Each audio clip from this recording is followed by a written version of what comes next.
We are here, a couple of viewers already, which is good to see, hosting the first ever Boys Get Paid Punters Clinic. I've got two of the best punters in the country with me. Would that be right? I wouldn't go that far, Luke. Some days not. Yeah. Well, what this is all about, realistically, is educating the lads and whoever's keen to learn a bit more about punting rather than just following blindly with a couple of the tips that they find in BGP, and ensuring that the dollar goes a little bit further or as far as it can on a Saturday or whatever day you're having a crack, so that you can obviously partake in the sport for longer and it's more enjoyable. So we're going to go over a whole raft of different things, and if people have got specific punting questions, I guess firstly, of course, we've got Neil Davis from FormPro here, so does more form than most, and then the GOAT, who, what would you say your sort of biography is, mate? I just love the racing game and learned a bit about the punt over the years. Sort of the mechanics behind it, the mathematical side kind of gets me going a bit, so Yeah. we might touch on that. Yeah, wow. And you've probably run more punters clubs than anyone else in the country, would you? Met a few punters over the time, run a few clubs, run a few competitions. There we go. Had a bit of fun. Right, so it's my job to try and get as much knowledge out of you two blokes as I can. I don't have too much to add, but I'll chip in where I can. So like we say, if there's any questions throughout the evening or things that you're wondering how those work, then drop them into the comments. Of course, we've got Mr. Ben Masters already laughing at some of the commentary in the background by the looks over there, so someone's probably said something smart. I'm going to touch on things like, obviously, backing two horses in a race, things like that. What else we got? I've got nothing here actually. Having multiple accounts, making sure that you're tracking your betting, things like that around gear changes, sectionals, niching down in different sectors. You've got something interesting for us to explain how value works. What's that going to be? We'll talk about value, and then we'll have a live demonstration of a in-play sports betting activity between two robust contestants that we'll save for later in the day in the show, so stay tuned for that. We'll have a bit of fun, a bit of a laugh at these two guys' expense. Sounds fun. Should be fun. Yeah. Sounds fun. And then working out what value is and all sorts. So any suggestions again from you guys, feel free to chuck those in, and of course we'll touch on some horses to follow for the spring. Without further ado, let's have a touch on sectionals and why they are so important, given that's something that you spend a lot of time doing. Yep. Yeah, well, as most people know, I do the 600 metre sectionals for NZTR, post them on the NZ or the Love Racing site, and it takes about an hour, 2 hours to work those out, sometimes long, depending on how many horses there are. I think the biggest thing I find with sectionals is you can work out the tempo of the race, which horses finish on well from the back in a slowly run race. Watch out for those next start. Horses on the pace that'll work too hard and falling back. Always watch out for that kind of thing. There's so much you can go into with sectionals, but the biggest thing is it gives you the factual information to work out which horses were favoured, which horses were not. And how do you know which were favoured and which were not as such? So do you have, there's like a set sort of time allocation for a sectional that you know, well, they've obviously gone too hard here too early, so that's going to cost them in the back end of the race, that sort of thing? Yeah, good question. Often on the day, it's good to compare the sectionals from, say you have 3 1200 metre races on a good track at Ellerslie, and the first 2 races go out in 36 seconds and come home in 34, and the third one goes out in 34 and comes home in 36. Rounded figures, obviously, but you can work out that last race, they've gone out hard, so any horse that can stick on well is worthwhile watching out for next start. And those first 2 races, going out in 36 and coming home in 34, likely to favour on-pace runners, and anything finishing on from the back in a good sectional, if they've got the proven form next start up. So much comes into it, it's just really good, useful, factual information, I find. The GOAT, you use sectionals? Yeah, I look at Neil's sectionals, and obviously horses finishing off on a slow tempo, it's pretty hard to make ground from the back when the leaders have had an easy time up front.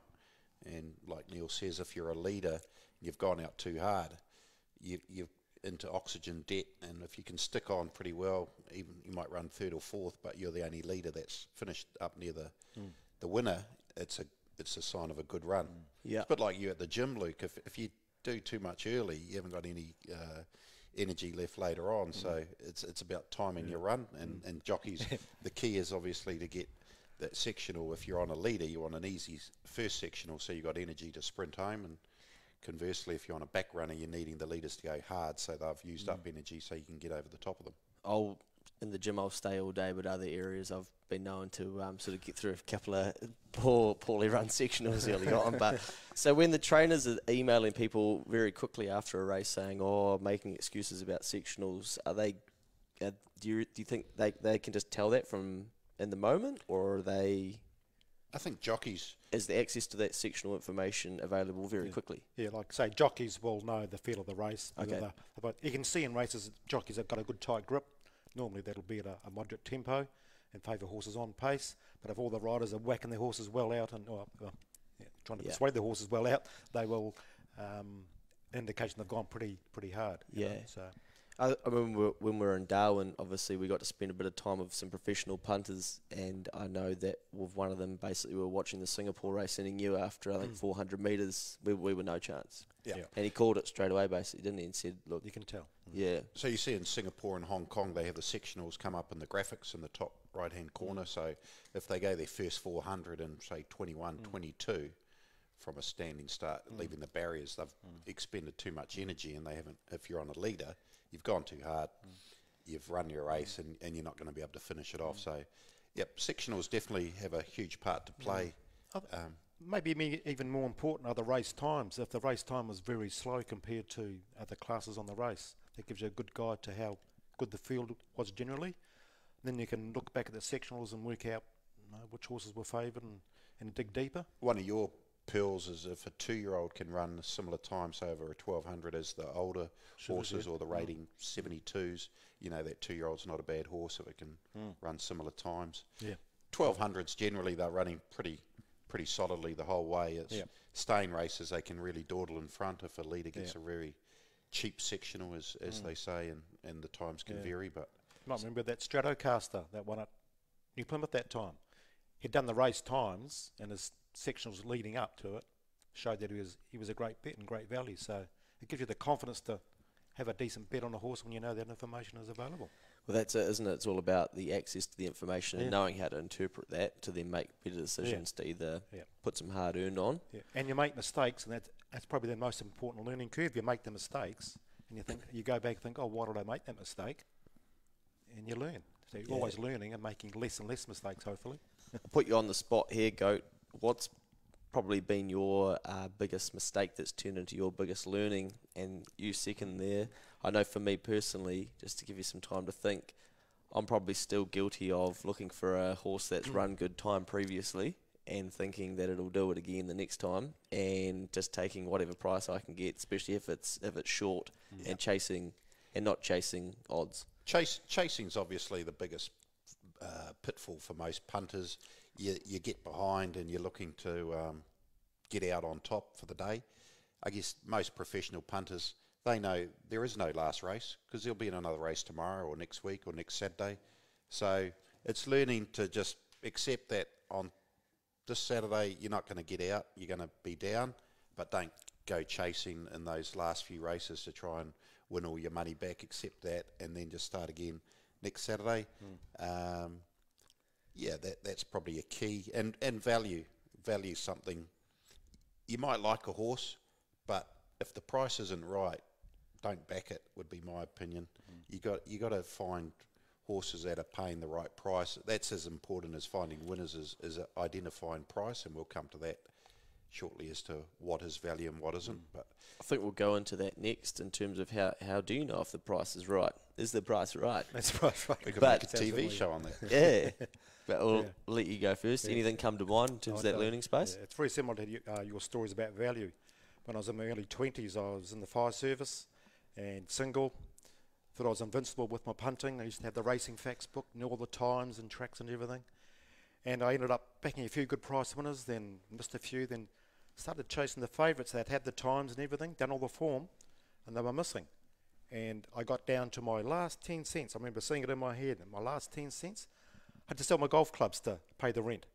Really? Yeah. And I learnt that way by hitting rock bottom. Yeah. That I had to find value. Yeah. And value is key. And to get value, you have to know pretty well what the actual percentage chance of that horse is, and then work backwards from there and work at the right value price and bet accordingly. So I learnt the hard way, and hopefully young guys like yourself, you went down the same track, didn't you? Yeah. You were chasing shorties. Yeah. You lost too many times and you get pissed off. Yeah. And look, I'm no expert punter. I still make a number of poor choices. You know, for me, it's more of a hobby than it is profession, and it's a bit of fun. I think that's something to just touch on quickly, that Right. by running this, would by no means pretending to be experts and getting every bet right, because at the end of the day, this is still a game of chance and many risk factors and things that still can go wrong, even when you think you've got it all figured out. I think a lot of guys, you're listening there, it's a social thing. You're happy to take $100 to the course, down to the pub, the TAB on a Saturday afternoon, and if you lose it, you've had a good day out. Don't go chasing. Well, you can go chasing if you're prepared, but I think you'll enjoy your punting more if you have more information and more control and more, as you said right at the start, like, make your money last longer, and you're not having to withdraw 100 after race one down at the FPOS office or at the office in the race course. So that was how I got to know so many people, so many of the ladies working in admin, is constantly going out for another withdrawal. and that's the key, is if you enjoy it and you can learn a few tricks and tips, then you'll stay in the game longer, and the industry prospers more with people staying in the game than having a crack and then just getting out. One thing I think, and it's true for a lot of areas of life, but being careful around the guys that you're spending time with too. And I know, you know, like when we're in Darwin, for instance, with some pretty serious people, and you're pretty level-headed with your punting and whatnot, and I can tend to have 18 beers and just decide, all right, this thing should be $2 and it's $3, I'm going to have a decent crack, and all of a sudden you've undone all of your good work. So, you know, just because other guys are chasing and doing stupid shit, basically, not falling into the trap of, you know, we're all doing it. Yeah. Well, hey, remember that last night at the casino? We both set ourselves an amount. We took only that amount in our wallet, and once we lost that, we left. Yeah. And it was just a fun thing. Yeah. And that's I guess we probably need to get onto the subject of money management, and Neil's probably the man. He's worked out a strategy that works for him, works in his relationship. How to manage your money when it comes to punting. And your wife. When your partner. My wife knew I was a punter when she met me, and straight away we made an arrangement where I would have a joint account, and every week I'd have a direct debit into my betting account, and it would build up over time. I knew if I lost that was it. So that was my amount to bet, and I would use that money to bet with, and that would grow and grow. When I had a win, most of it would go back into it. I'd buy something with it, buy 3 Titleist golf balls or something, or you know. And get your golf clubs back yourself. That's your right.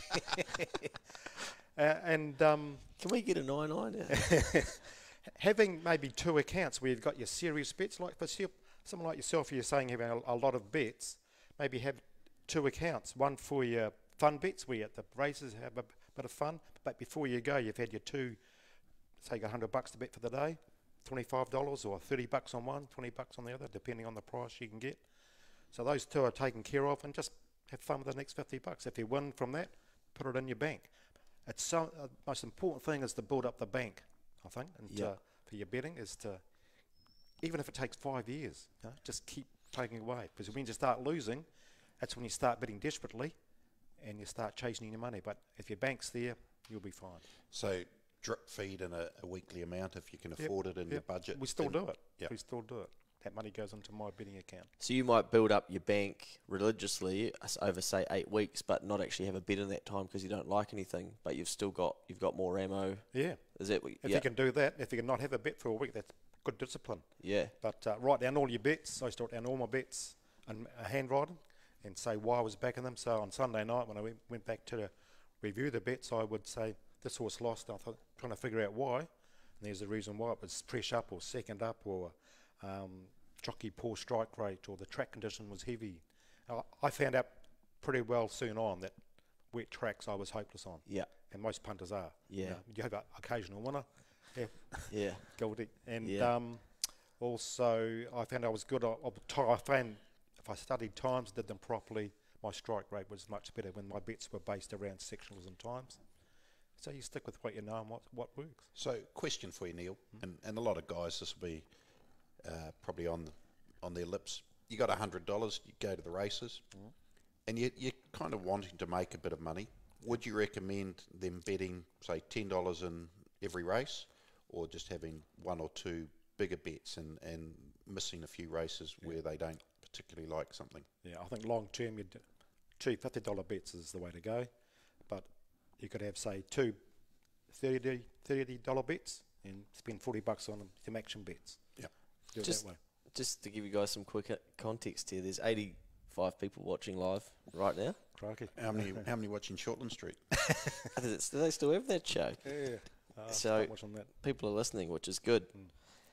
And I guess the one thing that I started doing probably a couple of years ago that's really helped me is I started tracking all of my betting. So all of my betting I did it electronically so that I could basically carve it into where it was going, whether it was staying onshore or offshore. And what it did for me is it allowed me to play a longer game of, okay, I actually knew sort of how, like whether I was down, whether I was at, and then when I was up, I'd be more inclined to notice I didn't want to bet stupidly because I didn't want to undo The good work. being up.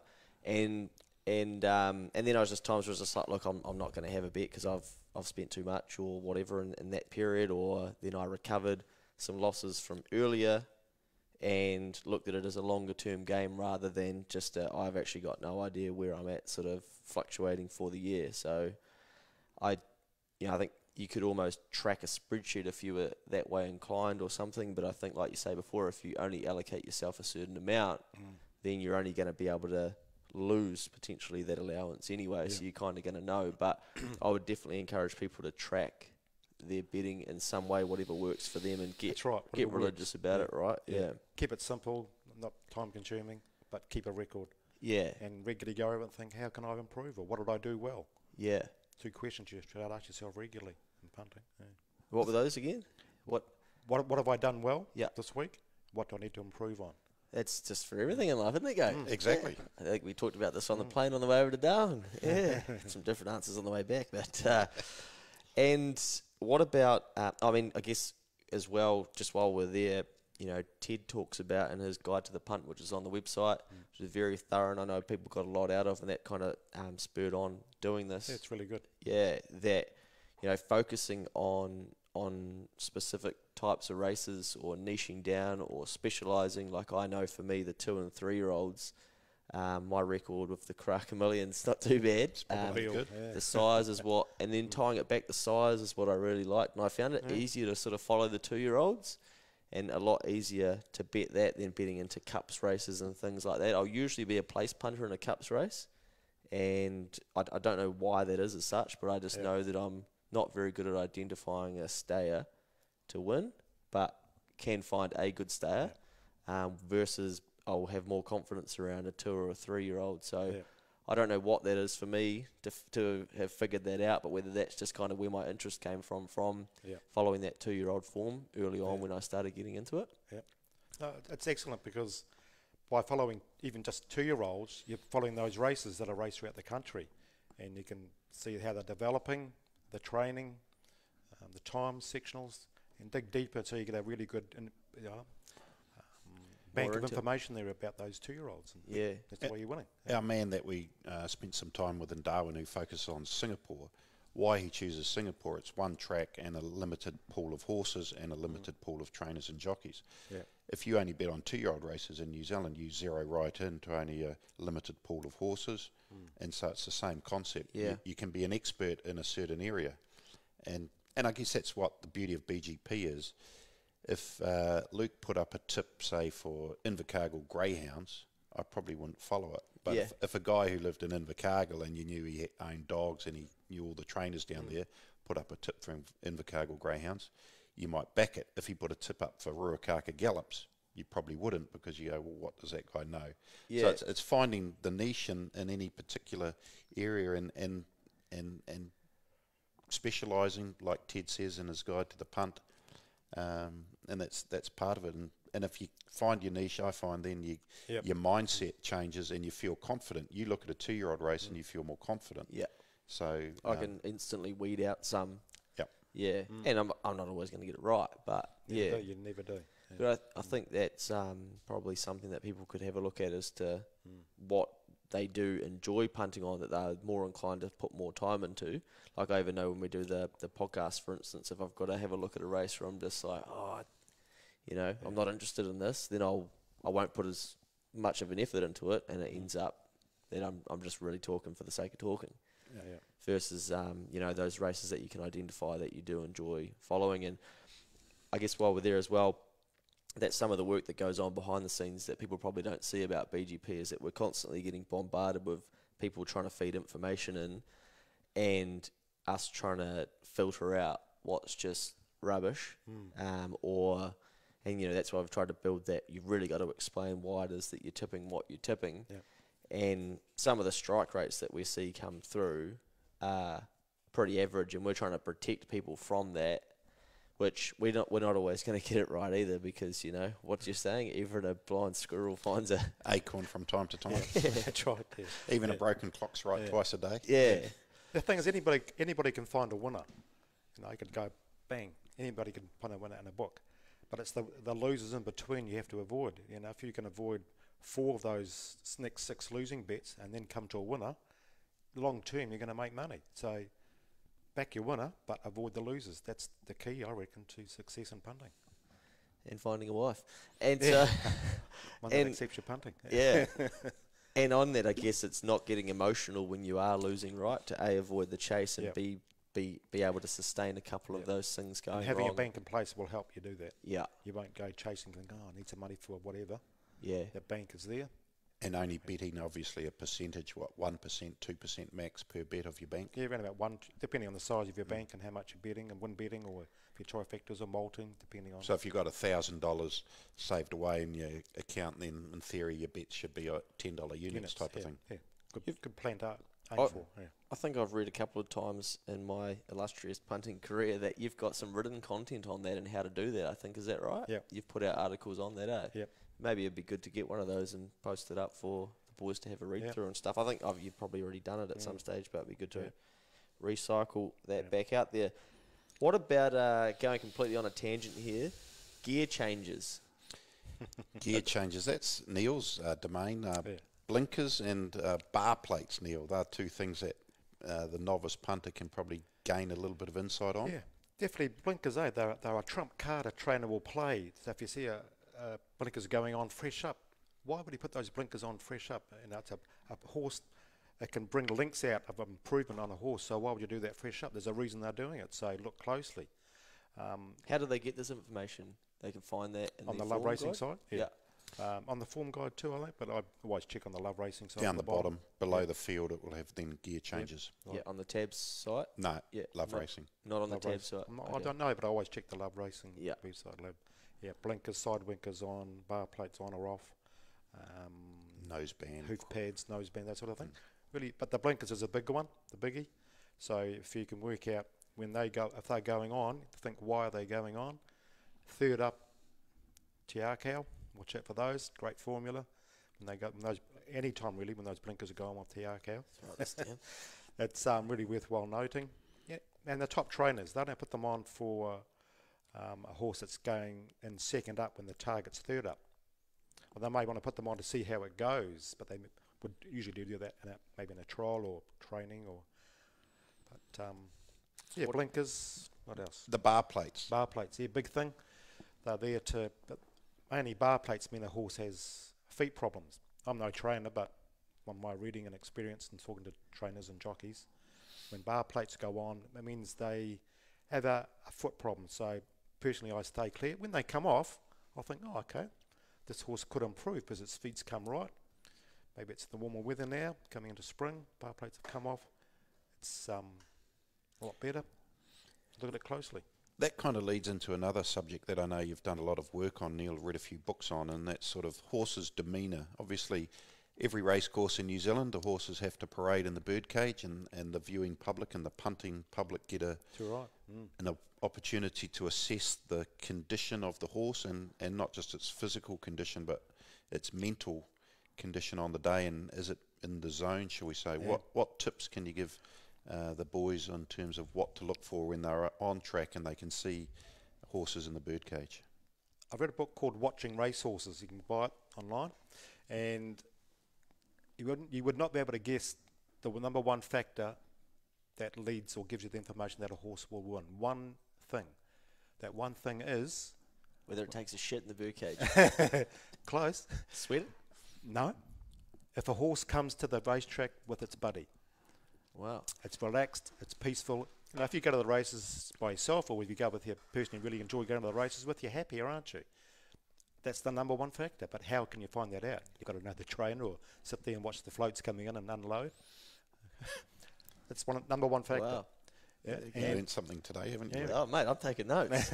And the other ones are, you like to see a horse with a nice arched neck walking around the birdcage, coats not sweating up, not white and frothy, nice and relaxed on its toes. What does that mean, on its toes? It's sort of, like that. Don't you want it on its toes for a sprinting race? For a sprinting race, good point, yeah. For a distance race, you want it to be relaxed. It's kind of like almost walking around as if it's half asleep, because you want it, if it's a 2 mile flat race, you want to see it conserve its energy. But if it's a 1,200 metre sprint, you don't want it to be half asleep, that it misses out of the barriers and it's tailed off. The biggest thing is, like with your 2-year-olds, if you were able to take note of those horses you maybe have in your black book as your 2-year-olds, watch them really carefully before the race, even on trackside or if at the races. Take notes. Is it sweating up?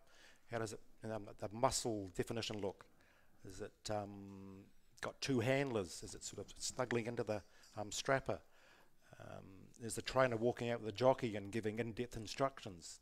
Those are little things, but next time you see it and the jockey comes out by himself and he's got a different strapper, and maybe the horse is not on the ball today, but those little things, the consistency of one single horse, it might sweat up, but it might perform okay.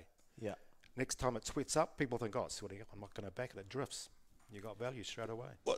Even you've done a bit of work on different types of sweat even. I remember David Walsh telling me one day about horses white and frothy, that sweat, stay clear of those, especially fresh up. You want to, a bit of sweat's okay. Especially on a warm day. Exactly, it's fine. Like us in Darwin, Luke. But once again, it's knowing the horse. I remember seeing a horse at Adelaide once, I forget the name of it. It was sweating out profusely before the start.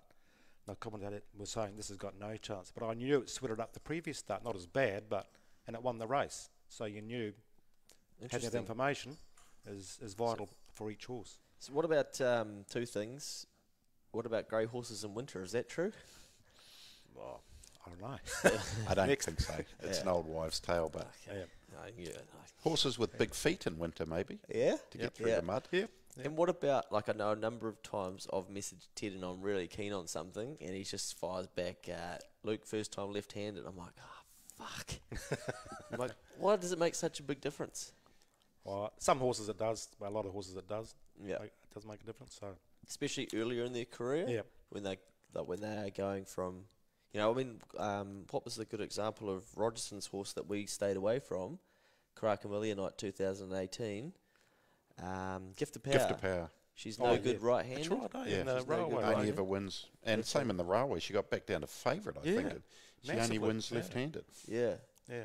Classic case. Yeah. Yeah. So keeping an eye on that. Keeping an eye on. Oh, definitely. Horses hanging out or laying out, and the jockey's it's on one rein trying to get it out or bring it back in. Yeah. Watch those carefully, but usually it's in the starts report. Look in those. Yeah. And those are on Love Racing too, right? Starts report. Yeah. The top right-hand corner, you'll see Stewards report. So go to the results of a meeting, and then in the top right-hand corner, Stewards report, and you'll pick up some gems there through unlucky horses or horses that have been hanging or were blocked or things like that. Checked earlier in the race and stuff like that you haven't realised has happened watching it live, but Wealth of information there. Yeah. So I think it probably highlights how serious you can take it, or how much time it can take to actually do it properly, right? Well, I do it full time, and I can't track every horse in every race in the country. So I specialise on times, sectionals, better tracks, and some Australian races as well. The better races in Australia, using all the sectionals there and times. Yeah. Basically, I look at the best times in a race for a meeting, then analyse deeper there on those 2 or 3 races, and same here as well. And it might be have horses of black book that have got in slow tempo races run on. I'll look at those and think, oh yeah, I'll forgive that run. But the fast times and sectionals, I'll cover, because you only got so much time you can work on. Yeah. Previewing a meeting. And those are gold. Those are gold. Just one other thing, Neil. As we're moving from wet tracks, hopefully into more dry tracks come spring. Oh yeah. The actions of horses, their leg actions. What tips, if people are really wanting to understand whether a horse is going to be more adept on a wet track or a firm track, what should they look out for? Yeah, just the high knee action on the front. Sort of come up to sort of right angles, then the leg will, from the knee down, will drop straight down. So it's more of a down action rather than a daisy clipper action. So getting that high, and they're coming down into the heavy tracks really abruptly, so they're getting a nice grip and steering back. So and I slow it right down so I can see the frame by frame how the action of the horse is going, and after a while you get used to seeing what action of a horse is ideal for a heavy track, and you can pick it up quickly. But in summertime you'll see, and I've saved myself a lot of money by not backing horses that have got a dry track action and going onto a wet track. Just don't back them. Some of them win, but most of them don't. Wow. I'm done, I think. You've learned a lot. Yeah. No, I'm just thinking, shit, there's so much to it, and I think that's probably what people start to appreciate when they listen to people that are... It's enjoyable too, because it's like working out a puzzle, isn't it? That's why we enjoy punting. And a big puzzle, it seems, on that sort of wet tracks. New Zealand probably have more wet tracks and different types of tracks with the different soil, the different weather patterns, and just the number of race courses we have, and everyone's different. And we were at Wanganui about 2 months ago, and we walked the track, and the outside rail we figured out was about a slow 7, and the inside rail was about a heavy 11, and it was no surprise to see every horse come down the outside to win. So how do you assess track bias and maybe then factor in barrier draws into that equation? Biased tracks are a big thing in our country, aren't they? So walking the track is number one thing. If you can do that, great. If you can't, well, most people can't. So I see Love Racing have quite a few track reports from the course managers now, which is great. Yeah. Information is vital, I just wish they'd have the penetrometer readings further out across the track if they think the horses will go wider, because that information you don't know until they've had 3 or 4 races. I'm not going to bet on a biased, probably a biased track until I can see the bias. So turnover goes down, I reckon, because of that. So if it's a outside rail bias, you don't want to be backing horses drawn barriers 1, 2 and 3, because it's going to be harder for them to get to that right part of the track. Yeah, we looked at the Frost Bridge on Saturday. We've got Te Cow Shark drawing out wide. It may be the place to be on Saturday. So if the first 3 or 4 races are on the inside, which they probably will be with the rail being true now, and by the 5th or 6th race they start swinging wide and horses on the inside aren't making ground, Te Cow Shark's going to pay less than $2, So 220 is value. Well, I'd wait until, if you're going to punt them, wait until Saturday. So you could see Helena Baby and 2 or 3 others leading, and you can just see him tracking up, getting to the outside of Helena Baby, and it's all over. Which segues into that word value. And everyone hears the term value, and trackside presenters talk about it all the time, and you hear punters say, oh, I backed that $15 shot, that was value, or oh, that's $1.50, that's no value. The price doesn't dictate the value, it's the percentage chance of that event happening. The probability of horse A winning the race will dictate whether the price you take is value. And probably the easiest way to explain it is if I pulled a 50-cent coin out of my wallet and there was no dodginess to it, it was just a true coin, and I offered you guys a bet, and I had the odds heads $1.70, tails $2.10, what would you back? Oh, I'd be interested that you've got a 50-cent coin, but I don't even think you have $100 notes. But I'd be taking the $2.10. Yeah. Because the true probability of that coin toss being tails is 50%, which equates to $2. So $2.10 is value. Now, the first 3 coin tosses, they all turn up heads. The fourth one, I still have the price at $1.70 and $2.10.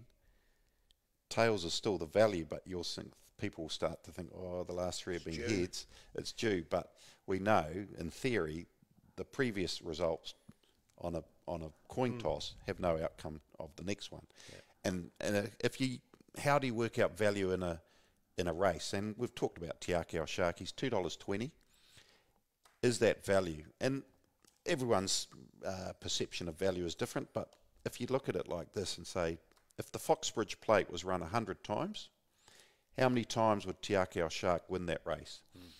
And you go, well, he might miss the barrier a couple of times. There might be a freakish performance by some other horse, but I think probably at least 50 to 60 times he will win that race because he's the most gifted athlete. He's got the best credentials. He's fresh up. We know his trials have been superb. He's looking like the real deal this season. So let's say you work on 50% of the time, or 50 out of the 100 times Te Akau Shark wins. So then his price is $2. So if he's $2.20, Helena Baby, for example, weight for age, first time in weight for age, sectionals went great in the Opunake Cup. We might say, well, it's only probably going to win 1 out of every 10, so 10 out of 100 times. So $4.60, no value whatsoever. So if you've got any friends that want to take the $4.60, you'd probably take their money. Don't let them bet with a TAB. You know, you could start laying horses that you see are huge unders. You want to be laying horses who are huge unders and backing horses who are overs. And if you can identify that value proposition more often than not, you'll end up being a winning punter. But then again, it's so important, if you're thinking of having a big bet on a biased track like Te Rapa can get, you might find Helena Baby could lead, he could, and if the inside's the hot lane, suddenly $4.60 could become value on Saturday. And Te Akau Shark could be, we'll price $3 or $4 because he'll be on the outside and have no chance, but wait and see. $4.60 big unders Helena Baby. At this stage it is at this stage, definitely, I reckon. And so that's the thing is each horse you go through in a market, well, what is the chance of this horse winning? And as you assess all these variables that we've touched on, and then you come up with a figure and you go, well, I don't think that horse could win more than 10% of the time. Well, if it's only paying $6 or $7, you shouldn't be backing it because its true price should be $10, and that's where it's understanding the true price of something. And take Winks for example. $1.20, $1.25. I know it's easy in hindsight, but $1.25 can be a value bet, and 100 to 1 shot can be huge unders. Don't think because it's not paying much it's no value, or if it's paying a lot it is value, because if I said to you I'll give you $100 on Namibia beating the All Blacks next week, you'd go, well, they'll play 100 times and the All Blacks would win 100 out of 100. You think so? Namibia are no chance whatsoever. And that's just, you work on, after a while you get a feel for it. You've kind of got an intuitive feel for value, Neil. Probably the best way to understand it is put yourself in the shoes of the bookies and you accept the bets, and are you willing to risk, say in Helena Baby's case, if Luke comes up to me with 100, am I willing to pay him 1,000? Because I think it's a $10 shot. And then you start, if you look at it in that way, you'll see that from the other side, you'll work it out. Well, actually, well, maybe that's too much. And as a little interlude, we learnt about one bookie in particular, didn't we, in Australia, who no longer offers over 100 to 1. Well, that's right. Yeah, they said, well, what's the difference between 101 and 151 in the Melbourne Cup? And to them, it was a lot when they had a $10,000 bet on. Someone saw that's only $500,000. Yeah, someone saw $50 overs basically, didn't they? Compared to another bookmaker, and thought, right, well, I'm gonna have my bet here, and they got cleaned out. And $10,000 on Prince of Penzance at $151, so and that's coming out of his own wallet. So when you start laying horses or you're assessing value, I think that's a good put your hat on, thinking what would I be willing to risk if this horse did win, and that will help you work out true prices a lot easier than always thinking I have to bet on horses to win. You can actually make money from what we call lane horses, or horses that we don't think can win, and that's something that I think is the way of the future. Yeah. Coming into as a betting option for savvy punters. Yeah. Would it be great if the TAB could offer those options where you could back a favourite and also back it to if it lost? Well, because that's what, in the Karaka Million, for instance, one of the things we were quite keen on was backing against Whiskey Neat, right? But it's not in the spirit of the sport or against the current legislation / rules, is that? No, the rules are there. I mean, they often have a favourite versus the field. But yeah, that's where mechanisms like Betfair, which is a betting exchange, I see as being the way of the future, where you can lay horses or bet on horses, and it's just finding prices that you believe are either huge overs or huge unders, and if they're unders, you want to be taking people's bets on those type of horses, and if they're overs, you want to be the one backing those horses. Yeah, right. And the reason I was laughing there, I just see a comment from one of the lads saying, Mr. Bunker, saying faces for radio, those three, especially the goat. So, Mr. Bunker. but it hasn't. He should be at work, shouldn't he? Hasn't that ability to, just touching on sport very quickly, the ability to bet both sides of a game, for instance, and guys are doing it here. I see them posting into BGP saying, "Hey, I backed this when it opened at this, and now I'm trading it here." That's the same concept of what you're talking about there, right? In play betting, and we'll have a live sort of demonstration on that coming up. But that's right. Often everyone thinks to be a winner at punting, I have to find the winner of the race or the sports game. But you can be a winner before even the race has started or the game has started, or you could be a winner by half time or after day one of the cricket test, or after the first quarter of the basketball game. If you can identify the trend or where the prices are going, you can back one side at the high price, and then as the prices move, then you back the other side as their price goes out, and it doesn't matter who wins, and you make a profit. Punters are consistently looking for an edge, right? And they will find a way to find how to safeguard themselves. And so if we can't offer those sorts of things here in time, people will find a way to bet like that, right? Whether they can guarantee themselves. It's there now, and I guess as New Zealand become more savvy and looking for options, and you can see with the TAB having to continually come out with new products and new features such as cash out, punters want more and more options to consider, and exchange betting's just another one of those options. It's probably the purest form of gambling. You think back to the 80s, your mate, he's an Australian, you're a Kiwi, you'll have $100 bet on who wins the rugby, and the price is just assumed at $2. Yeah. Well, you can now have bets with other people. You don't know who they are on the rugby or any sporting event, and that's so you don't need to find your Australian mate in the pub to have a bet on the Bledisloe Cup. There's online options through betting exchanges where people are willing to give you the price that you want. So that's the way of the future, in my opinion. Yeah, I think you're right, because I think in a consumer front, people are naturally gravitating towards the best platform rather than disruption. You know it in the accounting space. You've seen it in Xero. You see it in Airbnb. You see it in Uber. Everything. Disruption, and that's going to continue in the gambling industry. Yeah.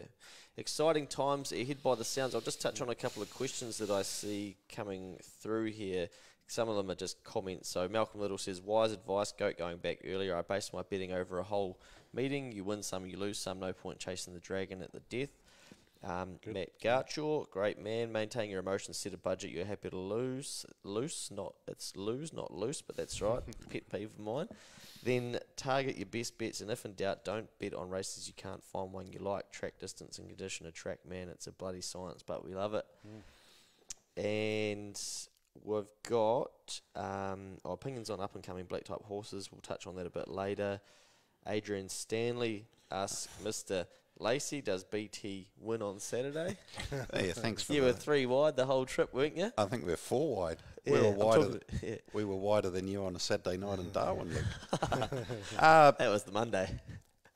And the Saturday. Okay. BT Juniors a hope on Saturday. I see the price $9. So, Mr. price. Stanley, put some of your millions that you've earned through pinhooking all these yearlings on BT, maybe each way. He's definitely a hope. BT Junior this weekend. Hayden Draper says, is the weather a major factor on the day if the track hasn't been affected? Wind is a factor. Wind? Wind, especially wind. I know in Melbourne and Sydney, most tracks, wind is a factor. I used to talk to David Walsh about this quite a bit. It's the invisible factor. At Awapuni, you can see the flags flying in a certain direction. That's always good to keep note of that as well if you're looking for horses that are on pace into that headwind coming up the straight and they've worked hard early. Good excuse to weaken, so watch out for them next start. Rain on the day is obviously a big factor. Loose track. Loose versus holding tracks in winter. And if you want to do it seriously, go back on the NZ Racing website, watch the horses, winter horses. If they've won 3 races on a heavy track, well, go and watch those races. And was it a loose, heavy track, which means there's been rain on the day and they're generally getting through it, or was it a fine winter's day and the track's holding and puggy? And some horses, and you saw it at Riccarton, the Gordonian was a classic, went average on the Wednesday because it was a puggy track. Rain came Friday night, Saturday morning, loosened the track up, and it won the big winter classic. So both heavy tracks but very different surfaces. So you have to do your homework, because some horses do prefer a holding track, some prefer it loose. And some had done that because he came in from 36s, I think, to 21s or whatever, but people were aware of that and got it on. So Last one here. Stephen Royce Bennett says, I'll always take the favourite in any multis, i.e. trifectas first 4. When they don't run in the first 3, I get absolutely pissed off, because in my mind they shouldn't have been the bloody favourite if they couldn't run a slot. What you got to remember, Stephen, How do the boys feel about that? Favourites only win about 1 in 4 races at the Gallops. So I think if you're taking trifectas and first 4s, you got to be different to the crowd, because they are tote bets where you're betting against everyone else. So I know Neil, and I generally only take those type of bets when I don't like the favourite, and I leave the favourite out, because the majority of people do what you do. So if you can be the opposite, when people are zigging, you should be zagging. And so if you don't like a favourite, leave it out, box up 7 other horses, and you can get some great value in those multiple or exotic bets when the favourite doesn't win. I really take trifectas, but when I do, it's nearly always what I call an AB trifecta. That's where I take 2 horses for first and second, the field for third. And the best races to do them in, anywhere in the world really, that you can get trifectas on, are where you can find a reasonable size field of 10 or more. Look for a race that has 3 favourites that are distinct favourites, like $2, $3 and $4, and the rest are double figures. Find out which one of those 3 can miss a place. Could be the favourite, could be the $3 shot, the $4 shot. Then take the other 2 with a field for third. And if that favourite or one of those favourite runners misses, you can get a $6 or $7 shot up. You get a decent price nearly every time. So that's my strategy for trifecta punting. Obviously, if you like your exotic bets, your trifectas, first 4s, sometimes you just got to be patient and wait for a decent jackpot where money is carried forward from one pool to the other, because there are the races where you'll end up getting a better bang for your buck, essentially. We won't go into the mathematics of it, but when there's a $50,000 carry forward or a bonus quaddie, we saw that in Darwin, didn't we, Luke? Yeah. We only bet into that quaddie in Darwin because there was a $50,000 of basically money the TAB were going to give away to the people punting that quaddie. And so that if you added up or multiplied the 4 winning dividends, it paid, the quaddie itself paid far more than it should have, because of that seeded money. And the other types of exotic bets you want to have when there's a first 4 jackpot, a pick 6 jackpot, a quaddie carry forward or jackpot, that's when you should be going harder, and maybe rather than having a bet on the first quaddie and the second quaddie, just wait for the second quaddie if there is a carry forward, and that's when you should attack more than... Yeah, 100% agree. Yeah, I'm not a big taker of those. I did get the Everest first 4. You told me that was the first ever quaddie you got. It was, mate. It was. You were bloody excited too. Yeah, I was pumped. Yeah, got nude, all sorts. Yeah, it was all happening there at Darwin. Good stuff. No, it was good. But yeah, got the first 4 in the Everest a couple of years ago, and then instantly last year I was like, I'm having to go the first 4, but missed it. But I think, staying consistent with it, right? With Red Zell. Yeah, After. yeah. We left something out and missed it just, and the emotion of it hurt me. And that's just, I couldn't do it. Jonathan Riddell says, looking good, lads. Jim, Canning, Neil, your picks are usually pretty consistent. I tend to follow them, so that's good feedback, mate. Obviously some guys, they don't want to do all of the work. They just want to pay to get the information that you've got. They can jump online at formpro.co.nz to do that, or is it formpro.co.nz? FormPro.co.nz, yep. There we go. I think if you just want to be a social punter and your BGP's your main source of, shall we say, information, when you read someone's précis on why horse X or sports team Y is going to win, ask yourself, are they providing information that the general public and therefore, say, the bookies don't know? And if they are, well, that's probably an edge that you have. But if they're just saying what everyone knows, is probably less likely to be an edge. Yeah. I go back to that, was it some Nelson soccer game where, I can't remember who it was, said 3 players are out, they're playing their B team, this team will far outperform this other team, just get on 3 goals or more and whatever it was paying, and they won 9-0 or something. Yeah. And I mean, that information, clearly the betting market did not have, which people in BGP did and then shared it. So you had an edge, and that's where you always got to look for an edge where you know something that the majority of people don't. And I think that's, if you're going to put a tip up on BGP, consider that perhaps, unless your name's Colin Wood. Yeah, you do what you want, Colin. Race 9, number 1, Platinum Invader. We'll leave some of the questions there.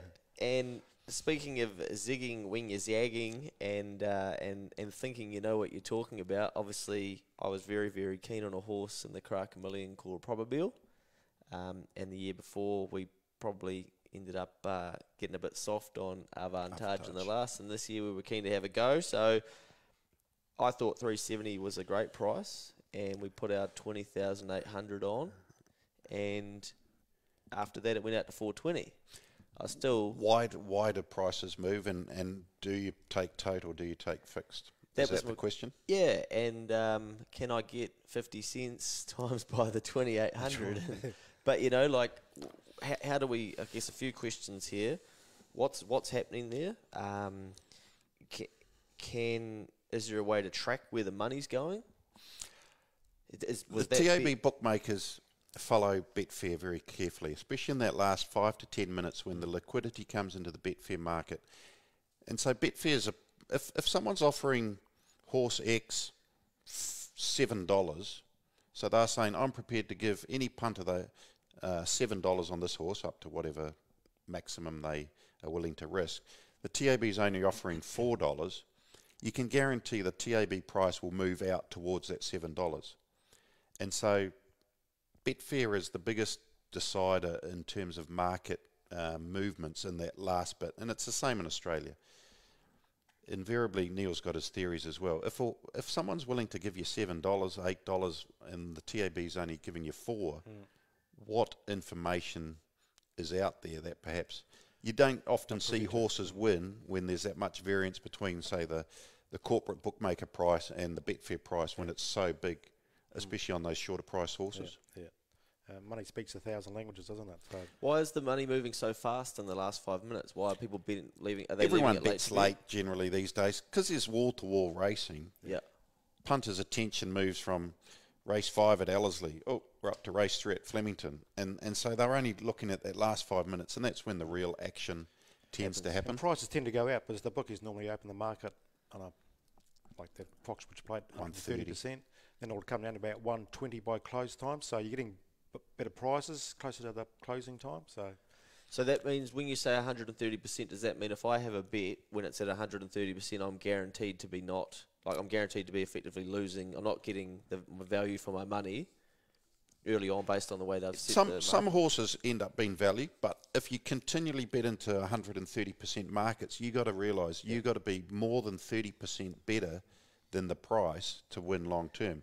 So a market opens at 130, the tote finishes, or the tote always pays at about 116, 117%, and the fixed odds markets generally come race time are close to about 117, 118 by and large. So the later you bet, the chances are your horse will be paying more, but there will be occasions clearly where early punters have identified a horse's overs and have knocked the price off, and so you do miss out. But you're betting continually into 130% markets, and if you want the mathematics, how do you work out whether it's a 118, 130, 180% market? We can show you that separately, but you need to be identifying pretty serious value to consistently win on 130% markets, Neil. Yeah, a good feature on the TAB website now is they've got the opening price and tracking where the price has gone up and down. If you see, normally the three favourites are the best backed horses. If the favourite's starting to go down, the other two have to go out eventually. So wait until they come out before you back it. So watch what the favourite's doing or the second favourite's doing.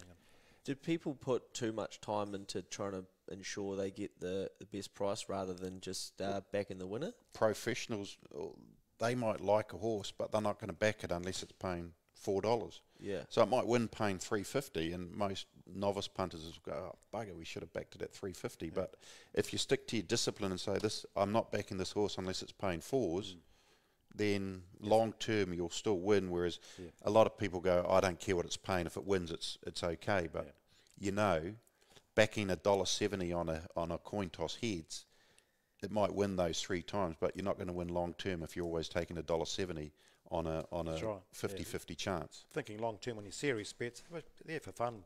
You don't worry too much, Yeah.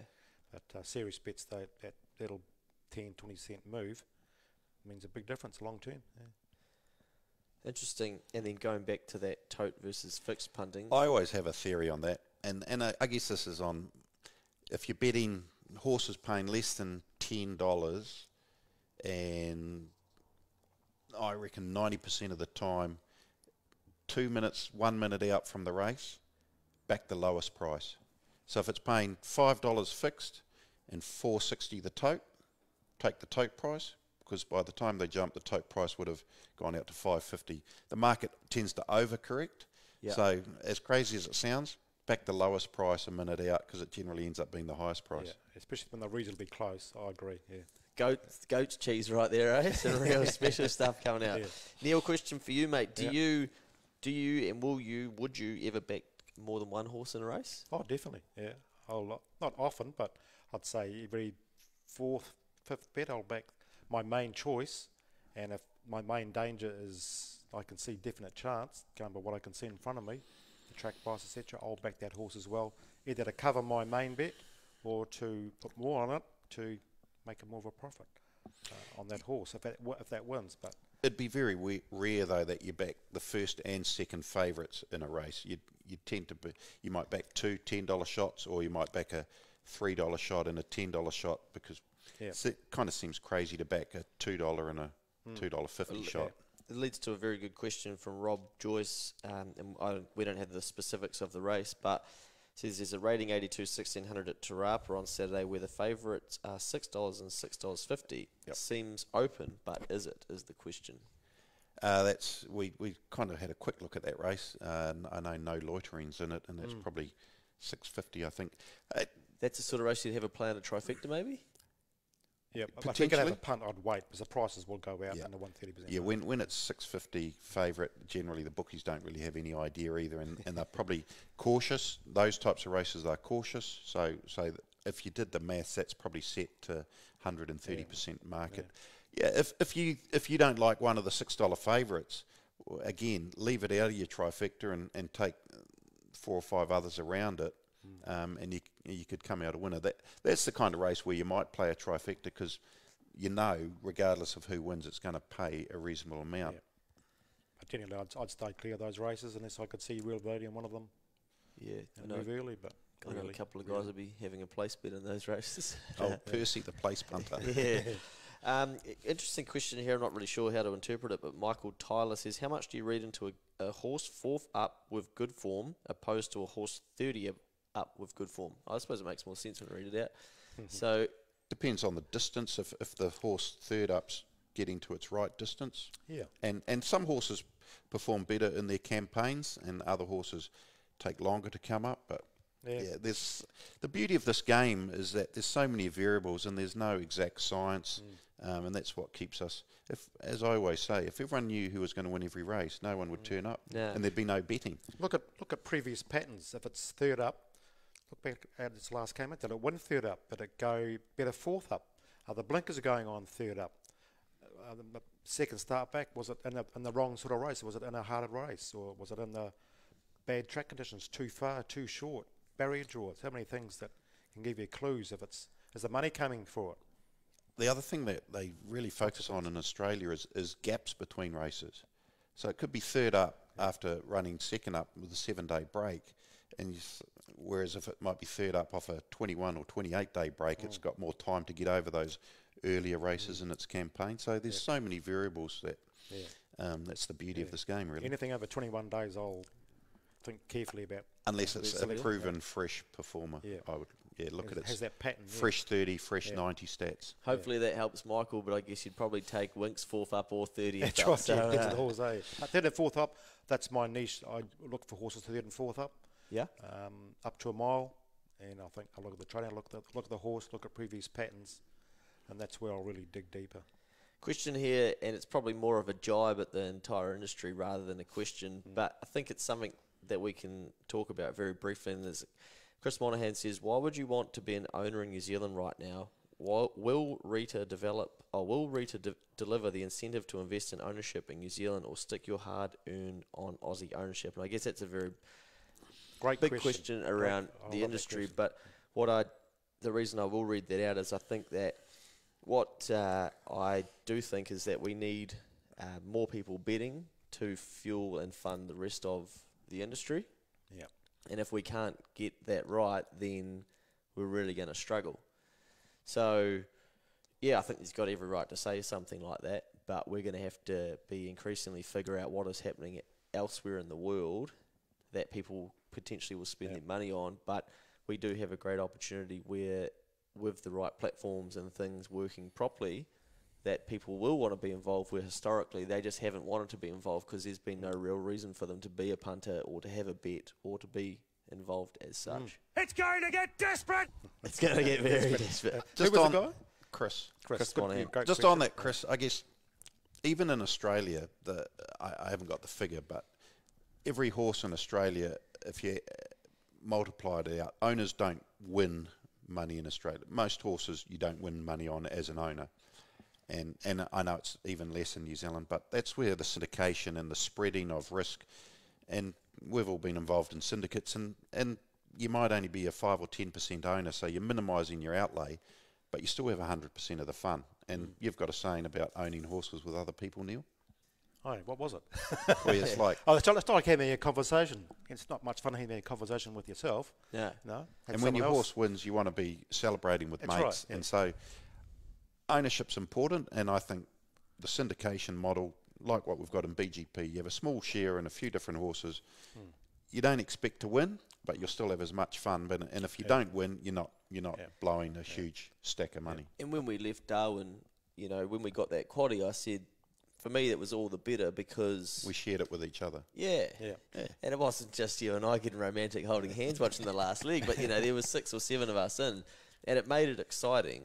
And we were I think, high-fiving. And if I had have just won it, it would have been like, I would have still been happy. But that's part of what we've done with the Punters Club, and that's where I think you're going to find more people end up having a bet elsewhere because they're got some education through what's happening in terms of the syndication betting. So I would suggest if you're sitting around on a Saturday with your mates and you can't be bothered, make someone in charge and say, righto, we're all chucking our 50 in and you've got to do the work, and if your buddy don't get us a return, then you've got to shout the next box of beers or whatever, but have some fun with it rather than... Neil and I run punters clubs on course or when it's our turn in the BGP syndicate.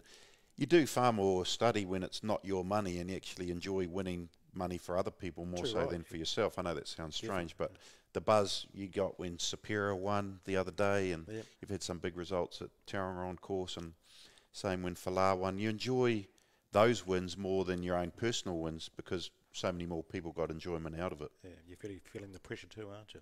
Which helps believe it. So what happens if you get good or better at racing or punting? Is there a chance that you can be restricted? Absolutely.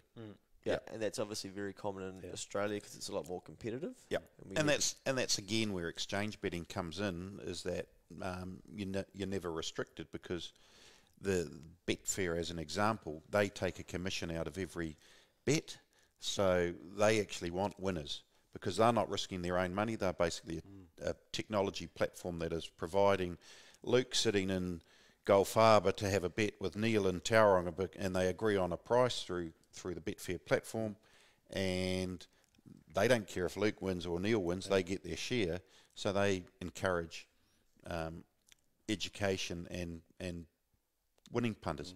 Your traditional corporate bookmakers only want losing punters and ban or heavily restrict winning punters, which isn't in the spirit, in my opinion, of what the whole thing is about. I mean, if you aren't good enough to price a market accurately, well, fire your bookies and get new prices.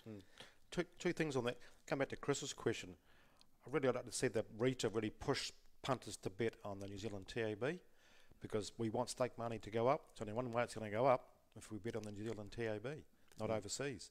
So maybe things like flybys. If you're having a bet, you get certain points and you can get new punters that way, or offering the final fed odds early in the week. I know I've done bookmaking myself. The earlier you open the odds, the more you're going to get in to balance the book.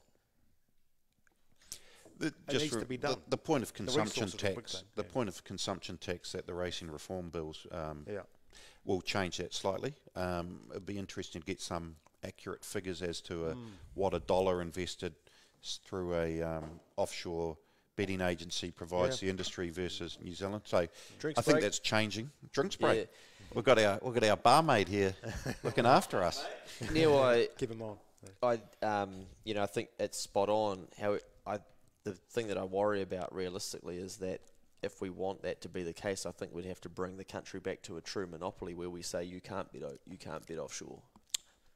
I agree. You've got to have the options, but let's give every reason for New Zealand punters, because they want to support New Zealand racing, get the stake money up. So we've got good horses staying here rather than going into Hong Kong or Australia. I'm going to be interested to see where they do, invest that point of consumption, etc. It's going to be, they've got a huge, whatever happens, this industry's got a huge challenge on its hand, because we're just so far behind. And the volume of numbers will eventually decide the success of any industry. Yeah. And if we can't be smart enough to be forward thinking, we're going to end up just always playing catch up and chasing our tail. And the big disadvantage is that we're starting with such a small amount of people to target to have a bet to start with, because we just don't have it in our DNA that it's acceptable or that it's the thing to do. So we could probably talk on that all night. Yeah. But it's an interesting one to watch unfold. It is. What have we got here? Mr. Dan Rhino Stevens says, Neil, let's just have competitive odds on the same option and it will be more appealing to the punter. Cut that big time! Fair enough. What about, I think we touched on it earlier a little bit with the the live trading and say the cashing out of multis and stuff. Is the cash out when guys are putting on, like, a multi's designed to give the punter more chance to lose, right? Exactly. 100%. Yeah. The more options you take in a multi, the greater the chance you're going to trip up on one. Multis are designed for the bookmakers. Cash out is designed for the bookmakers. In sports betting, let's say you've got a 5-leg multi, and they're all $2 shots. So the first 4 have come in. So your $10 initial stake, you've had a 2, 4, 8, 16. So in theory, you've got $160 going on to the last leg to win, say, $320. Unfortunately, the TAB cash out calculator seems to think that any sane punter would be happy not to have that $160 riding on the $2 shot to win $320, and will offer you a cash out of about $70. Doesn't make much sense. You might as well back the other. If you're worried, just back the other team. If you've got enough money in your account or whatever, back that other team and cover your bet that way rather than taking the cash out. Horses, it's a different story, because you might have a single bet on a horse and you backed it early in the day, Te Akau Shark, then you see the pattern might change and you might want to cash out, or you might see pre-race behaviour, the horse is fractious or whatever. Yeah. That's a different story, but cash out isn't designed for the punter, it's designed for the bookie.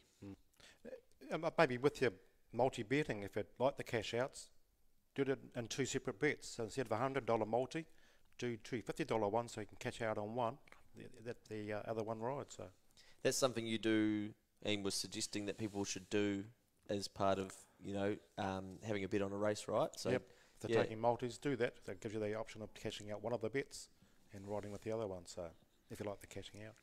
There we go. That's a nice little tip to pick up for the punters there. What have you got for us there, mate? You look like you're about to rip into something. I don't know what else we haven't touched on yet. All sorts. What about futures betting? I used to love futures betting, especially in that 3-year-old space. Because I liked following the 3-year-olds, and I'd always try and find one that might have won a sneaky race, or I might have liked the way it won. Yeah. And I'm instantly looking for, I wonder if this could be the 1,000 or the 2,000 guineas or whatnot. I think it only takes you getting one or two to be quite interested. I know we picked up Costa La Viva to win the 1,000 guineas. Yep. Yeah, Belts and I 1 year, and we got 21s maybe. Yeah. And other times we've been burnt where we've Futures market, how the TAB price up a futures market. If there's 40 noms for, say, the 2,000 guineas, the futures market will be set. So the formula is 100% plus 2% for every horse nom. So that market will be 180%. So if you're continually betting into 180% markets, it's lose. Pretty hard. Yeah. Unless you've got some information or a horse is really coming right. Remembering a lot of horses don't end up running. So the key thing is, first of all, know that the horse has been aimed at that race, because if it doesn't run, you lose your money cold. And two, if you know that horse is on the up or you spot it, I would only be backing long shots in futures markets generally.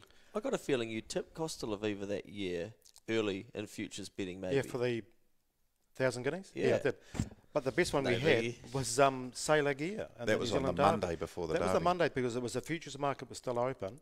The forecast was for rain on the Saturday, so you could back Sailor Gear. I think it was $12 or $14 or something, and you got that price. There was no final field deductions.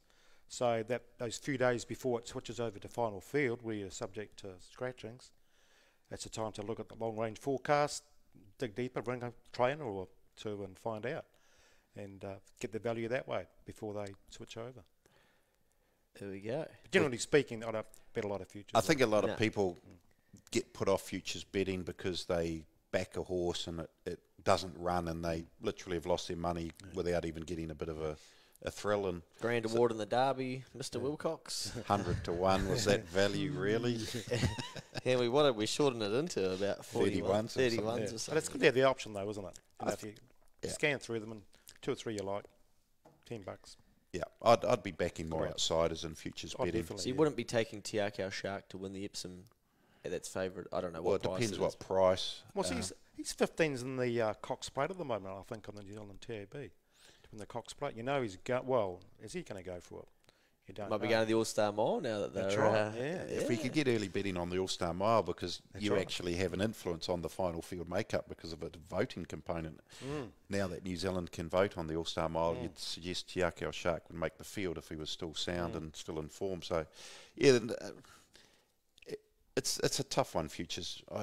I look for horses where you don't have to put much on to get a return, and if they don't make it, you haven't blown a huge amount. Yep. Shit, this has been nice so far, isn't it? How long have we been going? Hour 13, mate. Sure it is. Yeah, it's not too bad, is it? We'll just make sure... To go and pay a visit soon, I think. Yeah. So if there's any questions, because we'll wrap up probably over the next 15, there's probably a couple other things to touch on, but feel free to send those through. I think we've got through most of those questions, but are there any punting books that you guys suggest having a read of? What was that, Watching Racehorses? You got a second edition out, I think, now too, so just Watching Racehorses. www.practicalpuntingmonthly.com.au, I think it is. Yep. If you go into their, shall we say, their library or their archive of punting articles, a lot of them are from the 90s, I've got a heap early 2000s. They're still appropriate today, and just learning about all different aspects of identifying value, basically. So they're all free, so that's a good website that you can refer to if you're wanting to delve into a specific topic. You'll probably find it in their archives. Yeah.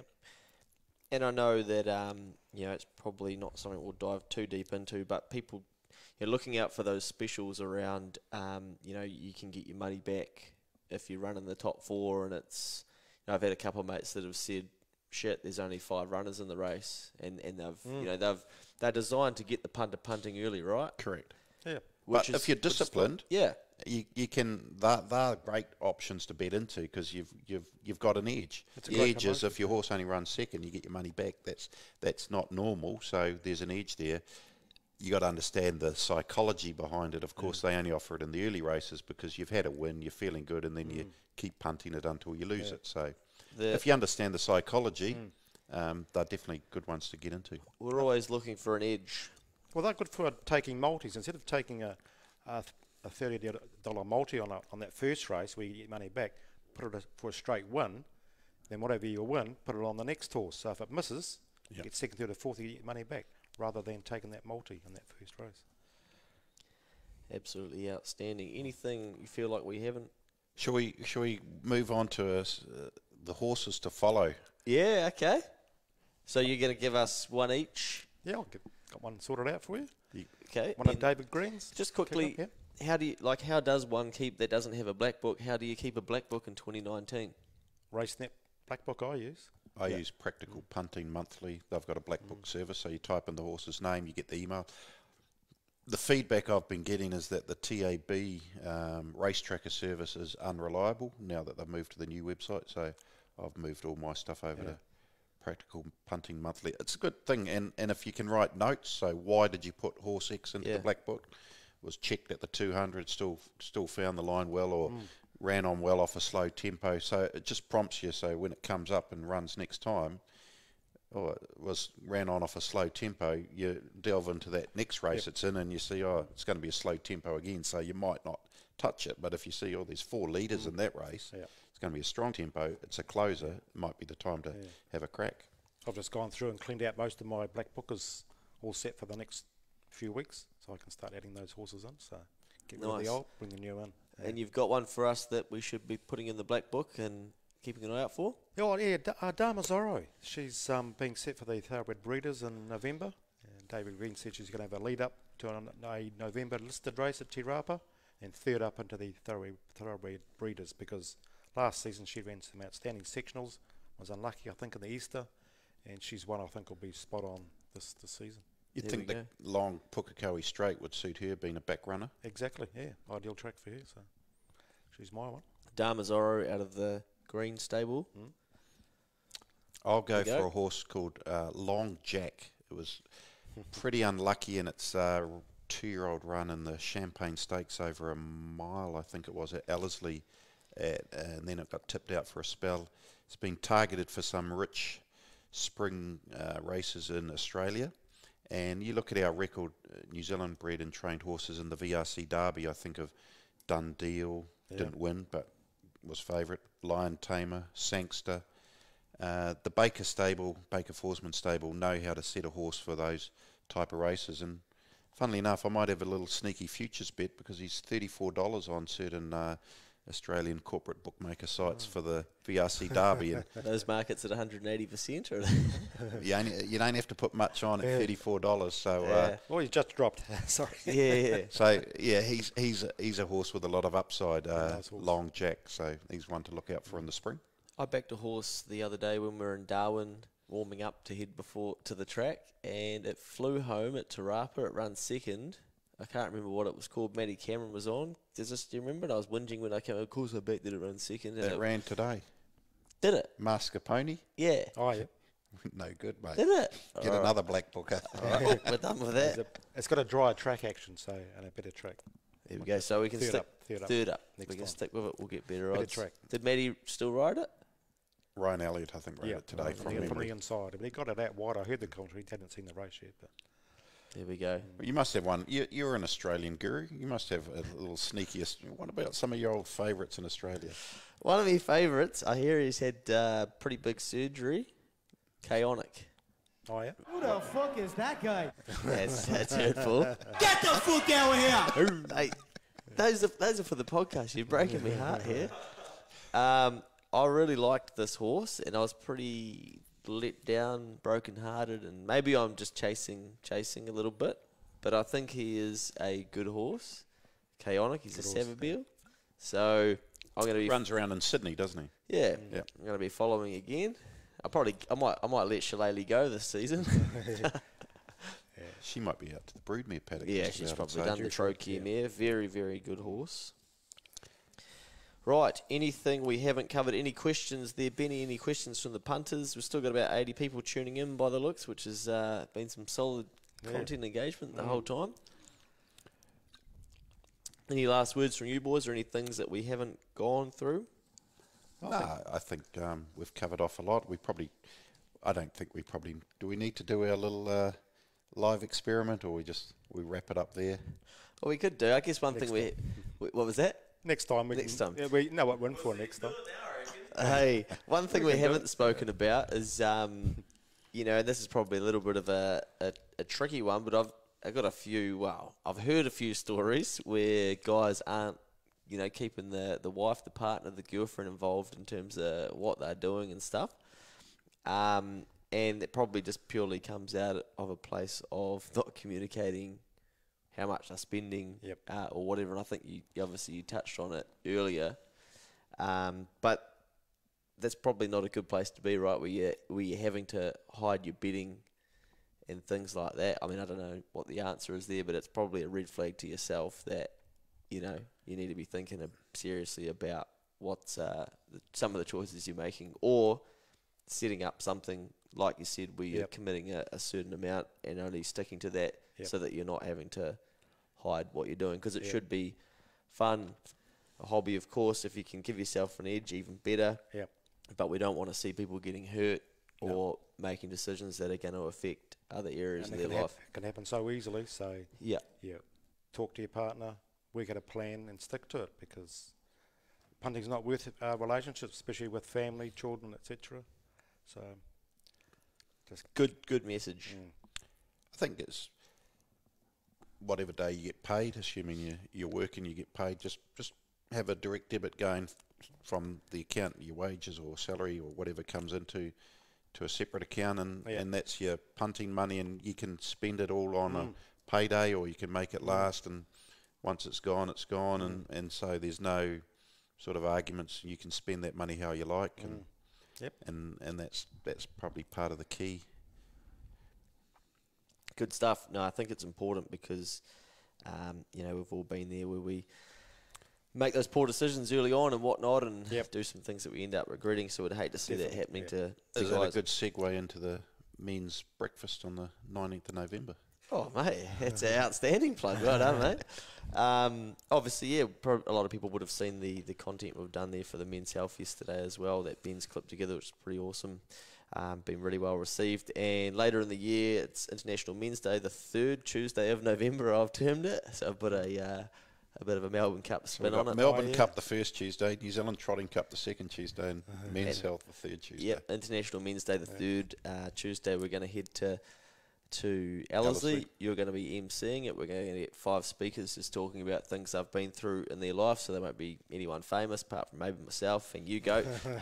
But just everyday guys that have gone through things and got stories and little war stories from along the way, and just have a bit of an informal breakfast. And Ellerslie have been kind enough to get in behind it and support us, so we're going to raise some money for the Men's Health Trust, and then pick a few other charities, and people can vote that turn up in terms of who they, you know, want the other half of those proceeds to go to. So something meaningful. It's something we're trying to do more of with BGP, and that's, it's as much as I say we'd love having a beer and a bed and whatnot, but it's as much about building a community of guys that are doing good people, and not just guys, ladies as well, but doing things where we can. We've got a big movement of people, so we want to be doing more than just turning up to race days, having big punts and thinking we're heroes for the next 4 days until we have the next losing bet. Exactly. Yeah.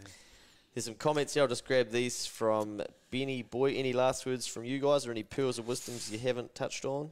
No, I think it's just great what you're doing for BGP. When I was younger, I wish this was around when I was younger, because it's a great community you're building, ideas, and the support for people who want to get involved in racing, knowing where to go to, and feeling part of a guys who have a similar interest. And gals too. Yeah. Yeah. Great. No, for sure, and I know that when we were first getting into betting, I distinctly remember a time where we stopped, and I think we were back in the Otaki trots on a Sunday. Maybe you'd done some analysis of some of those races, and I think you'd gotten the Pick 6 syndicate the day before. Oh, yeah. And I think we come and said hello, maybe mate Josh and I. Oh, and yeah. So a few years ago. yeah, but it just shows that those syndicates, it's effectively what we're doing, but with technology and at scale now. That's great. And doing it a different way. So some credit to yourself there. Patrick Leong, brilliant. I was going to say this before. This is one of the best pieces of punting advice I've been given. He probably watched me spending a few more dollars than I should have, but Paddy once said to me, feed yourself first before you feed the horses. Too right. Yep. And he still reminds me of that. I think it's a very sharp-witted, good piece. Some of us have been much better at that than others, Luke. Appreciate your time, lads. Troy, thanks, mate. He's learnt a lot. It's been Is that great Troy watch, from the fellas. West Coast? Yeah. We need a winner of the Heartland Championship, son. You win some, you lose some. Got to show some control. Beautiful work. Go the lads. We might clip some of these down into little sections as well and Sounds good. post them up where we can. But this has been enjoyable, fellas. And as people who watch this, maybe not live and have questions, just keep firing them through to Luke. It's all about education, about information. Learning from each other. And we're no experts. We've probably just learnt more from our mistakes than School of Hard anything. Knocks, So, we've all attended the School of Hard Knocks. So if you're not watching this live and you've got questions, just fire them through and we'll find a way to get an answer or attempt an answer back to you. Yeah, preferably not to my personal Facebook message, but you can always email the movement at boysgetpaid.com and we'll usually get back to all of those. But yeah, and I think that's it. You know, the one thing I have worried about a little bit with introducing more younger guys into the sport and into having a bet is that they'll get into BGP early and think like, oh, my mate told me to get in because this tip won, and then all of a sudden they're backing something and they're having a shit experience first up or whatnot, and then they're like, oh, they have these unrealistic False expectations. Yeah, and so breaking down some of those things and actually giving people the tools. I'll give a piece of advice to the lads, actually. While you're doing that, I've got to go for I was going to get bathroom. Yeah. Here's a piece of advice for some of you younger lads. A very sage person told me a few years ago. He said, you can follow fast women or slow horses, but not both. So there you go. Make your choice. I'm going to have to think about that again. You can follow fast women. Or slow horses, but not both. Wow. Which one are you going for, Lukey? But after watching this, you'll be following fast horses and fast women, so you're okay. Yeah, good. There you go. Problem solved. Another fast woman.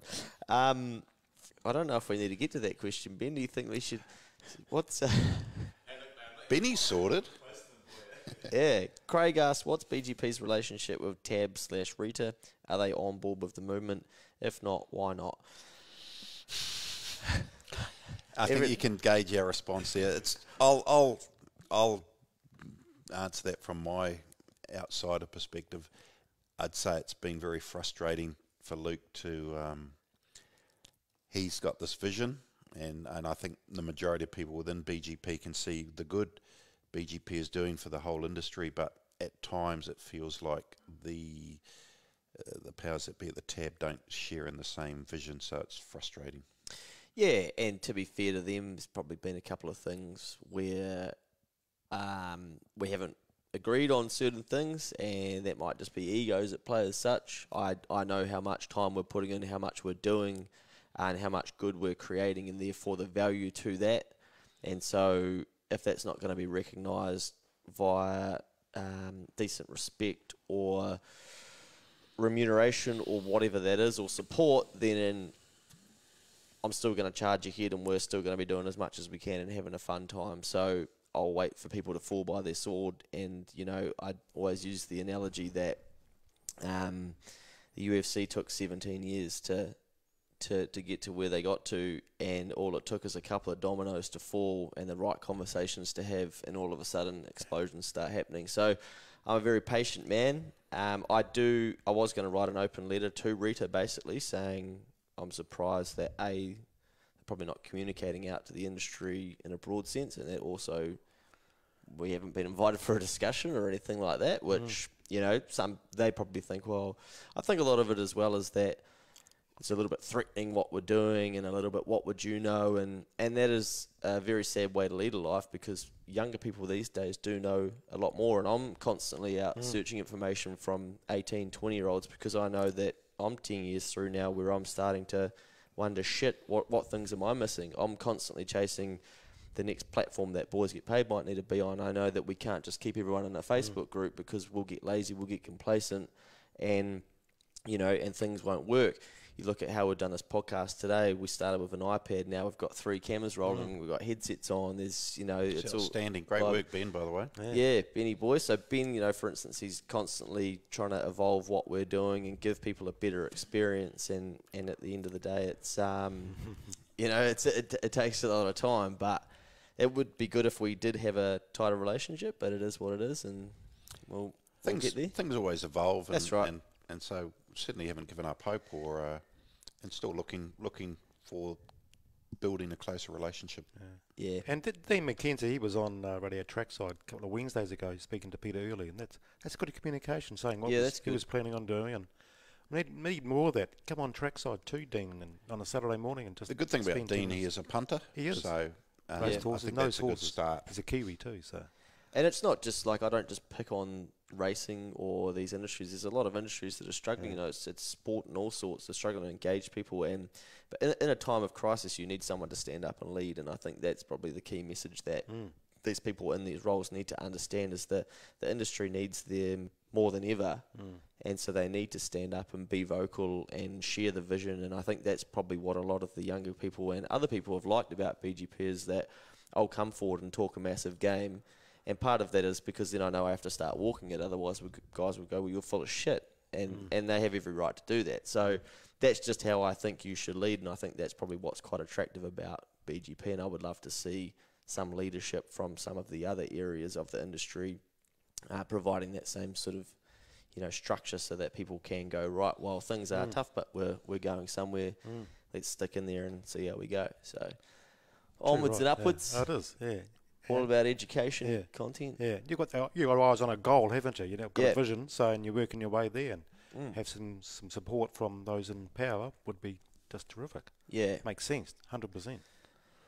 All right, guys, it's been fun. I didn't think we'd get through about half an hour, but didn't you? We obviously talked far too much. But I hope you've enjoyed it. All those that have tuned in, and thanks for tuning in. We appreciate your support, and hey, we're no experts, as we say, but. If you can pick up 1 or 2 tidbits that make that dollar last longer, your punting dollar, or just brings things into perspective and balance, and you learn a bit so that you become a bit wiser, hopefully it's been worthwhile for you. Yeah. Absolutely beautiful. Yeah. Right, it's time to go and get some dinner. Thank you to the GOAT, Neil, FormPro.co.nz, if anyone wants to go and find out a bit more about what you do as well. Got any questions about what I've said, just email me and I can remember BGP membership. If you're not yet a member of BGP, $31.50 a month. You get a lot of extra information, including a free 3 months subscription to FormPro. Which 3 months would you want to be a subscriber on? Probably these 3 months coming up, spring, September, October, November. So become a BGP member, and you get that thrown in. So supporters membership. Yeah, thank you for that. It's been golden. I know a lot of the lads have loved diving into that too, because it's just something they haven't even thought about. So. And backing your rated prices and whatnot. So good. Yeah. The more information we can be empowered with, the better. Exactly. 100%. Right. We will be podcast tomorrow about midday live again. Is that right, Ben? Yeah, somewhere around there when we get up. 12:30 live from Ellerslie, the Big E. And we've got the first week of the Punters Club kicking off. Hopefully when we jump off here, I'll have an email about, the app's been declined by Apple at this stage, but we'll be working tirelessly to keep that going. So we'll get there. It might not be the first round of the Punters Club updates, might not be until week 2, but that's all right.